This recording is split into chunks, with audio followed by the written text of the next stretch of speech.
Review do capítulo 1014 de One Piece, intitulado A Vida do Ator Canastrão, que faz uma referência direta ao encerramento do arco do Kanjuro, cuja vida não passou de um longo papel de mentiras que terminou, obviamente, em tragédia. Além de reaviver as teorias do Joy Boy nesse capítulo, o que eu mais gostei foram as 3 referências diretas a Kingdom aqui nesse capítulo de One Piece e que quem é inscrito aqui no canal provavelmente notou. Vem comigo!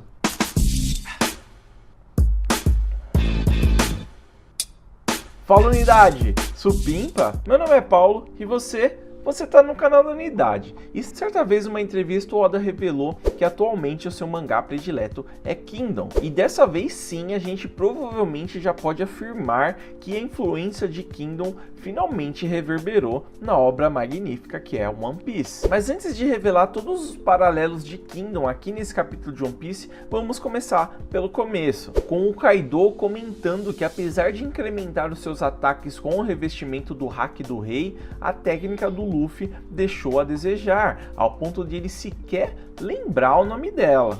E aqui a gente pode estar vendo um provável foreshadow do Oda de uma técnica nova que o Luffy pode ter experimentado contra o Kaido em off-screen, não funcionou e que provavelmente a gente vai ver ela no round 3 do duelo entre esses dois. E falando em foreshadow, esse capítulo aqui revela um feito pelo Oda lá em Punk Hazard, e se você quiser saber qual é, fica comigo até o final do vídeo. Em seguida, o Kaido usa o Haki da Observação para confirmar o Luffy caindo no mar e afirmando que não é o Luffy que poderá se tornar o Joy Boy. Notem que o Kaido menciona se tornar o Joy Boy, o que nos leva a entender que o Joy Boy não é um personagem ou uma pessoa específica de One Piece, e sim uma espécie de título ou símbolo. E tudo isso logo na primeira página e meia do capítulo. Então, a Bao Huang finalmente revela o seu propósito como espiã, rastreadora e também porta-voz do Kaido, transmitindo o status da batalha de Onigashima e principalmente o paradeiro de Momonosuke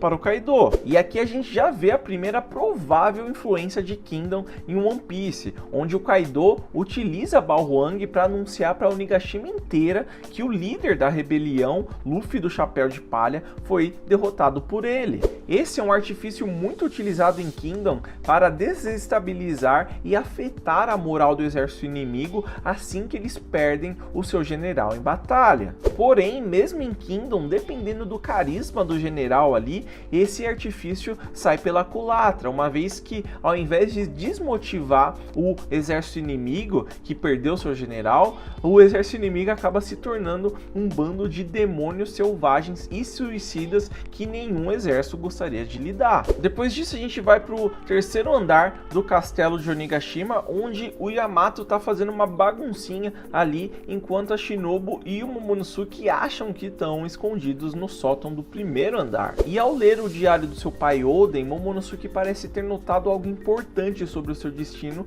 que nós ainda não sabemos qual é, mas que uma boa parte do fandom já especula que o Joy Boy seria não o Luffy, mas sim o próprio Momonosuke. No entanto, minha teoria preferida é a que o Luffy seja o Joy Boy, pois durante sua execução, o Oden gritou para os cidadãos de Wano que recebessem de braços abertos e que cooperassem com o Joy Boy, seja lá quando ele viesse abrir as fronteiras de Wano.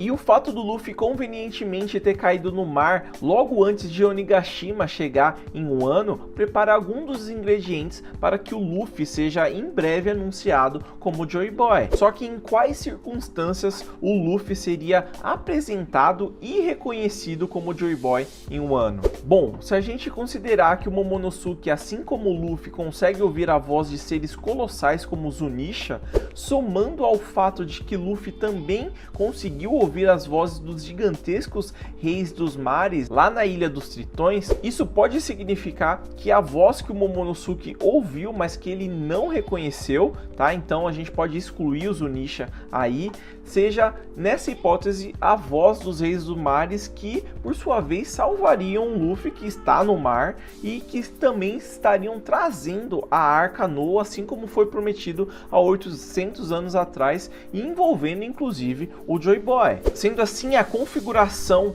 para que essa hipótese se realize seria mais ou menos o Kaido chegando com o Onigashima em Wano, meio que ao mesmo tempo que o Luffy seria apresentado pelos Reis dos Mares carregando a Arca Noa, com quem sabe a presença da própria Shirahoshi e o do Kraken também, que podem de alguma forma alterar a geografia de Wano para que ele pare de ser um país isolado, concretizando assim a profecia, digamos assim, que o Oden fez antes de morrer.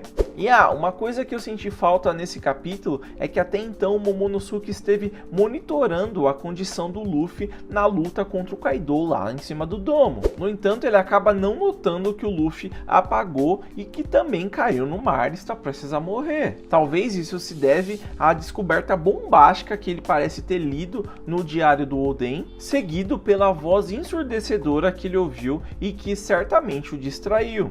E quem poderia imaginar que o Chopper viria a lutar com dois comandantes de Yonkou ao mesmo tempo? E mais, o Chopper na sua versão gigantificada, bufada por ninguém mais, ninguém menos do que o infame Caesar Clown. Vocês já imaginaram uma cena da CP0 pedindo um status, um relatório da batalha de Onigashima, só para saber que a besta gigante que tá jogando o Queen pra lá e pra cá e que tá tancando flecha doce do Perus Perus é nada mais nada menos do que o mascote do bando do Chapéu de Palhas, que tem a recompensa de 100 berries. Imaginem para quanto que vai a recompensa do Chopper depois de lidar com dois comandantes de Yonkou e ainda salvar milhares e milhares de soldados de um vírus mortal. Voltando para o núcleo do Momonosuke, mais uma evidência de que se não teve corpo em One Piece é porque o personagem não morreu, pois o infeliz do Kanjuro, mesmo que ferido mortalmente, ainda está vivo. E apesar de uma mesma técnica não funcionar duas vezes contra um samurai, ele ainda consegue usar um argumento sentimental em forma de Oden que desarmou a Okiko por tempo suficiente para conseguir matá-la.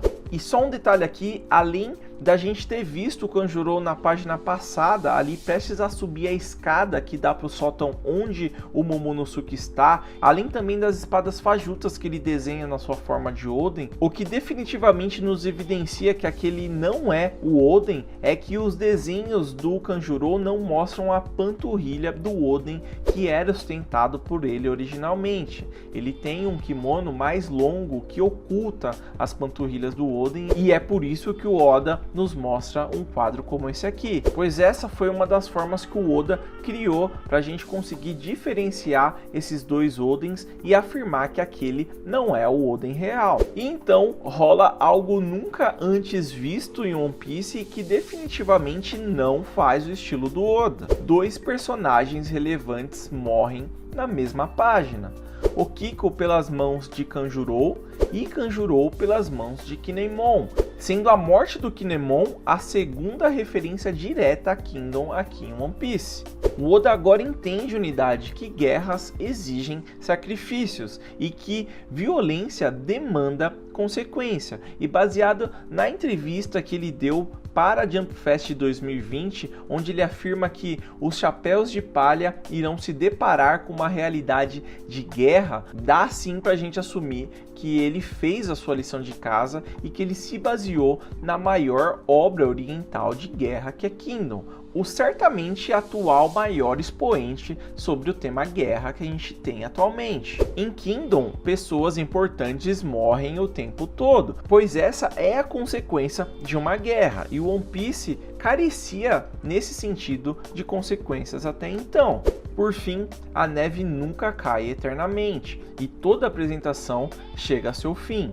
Kanjuro foi tão fundo em seu papel que a amizade encenada com Kinemon se tornou real em algum momento. E sabemos disso pelo rosto de sofrimento do Kinemon e também pelas últimas palavras de Kanjuro, dizendo que Kinemon foi sim o melhor amigo que ele já teve. Notem, unidade, que em obras literárias, as últimas palavras de um personagem, seja ele bom ou ruim, dificilmente são mentira. Agora imagine o que se passou na cabeça do Kinemon após Aokiko morrer em seus braços, logo antes de ele ter que matar o seu melhor amigo, só para olhar para trás e ver o Kaido chegando e pronto para matar o Momonosuke. Tudo que ele pôde fazer foi servir de escudo ali e ser aparentemente esmagado por Kaido numa cena que também remete a um momento marcante de Kingdom, onde um personagem chamado Mobo, que utiliza uma clava assim como o Kaido, esmaga a parte superior de seu adversário de forma semelhante. E o aparente fim de Kinemon tendo a sua parte superior do corpo sendo esmagada remete diretamente à sua própria apresentação em Punk Hazard, onde a primeira coisa que a gente vê do Kinemon é justamente a sua parte inferior, fechando assim um círculo completo aqui, onde a sua própria apresentação era também um foreshadow da sua morte. E eu reforço que o Kinemon está provavelmente morto, porque nessa parte a gente vê que as suas duas espadas se quebraram, e esse é um recurso narrativo que geralmente simbolizam duas coisas: quebra de propósito ou morte, ainda mais se considerarmos a reação de Momonosuke nessa cena. Mas isso seria o óbvio a se acontecer aqui, porém a gente sabe como Oda subverte o que é óbvio em One Piece. E sabendo disso, me veio na cabeça uma ideia boba, mas que de certa forma se encaixa na comédia que a gente vê aqui em One Piece. A gente sabe que o Kaido está sempre acompanhado de sua clava, e sabemos também que a Akuma no Mi do Kinemon permite que ele coloque algum objeto em sua cabeça e o transforme num traje ou um disfarce. Sendo assim, e se de alguma forma o Kinemon conseguisse transformar a clava do Kaido que acertou a sua cabeça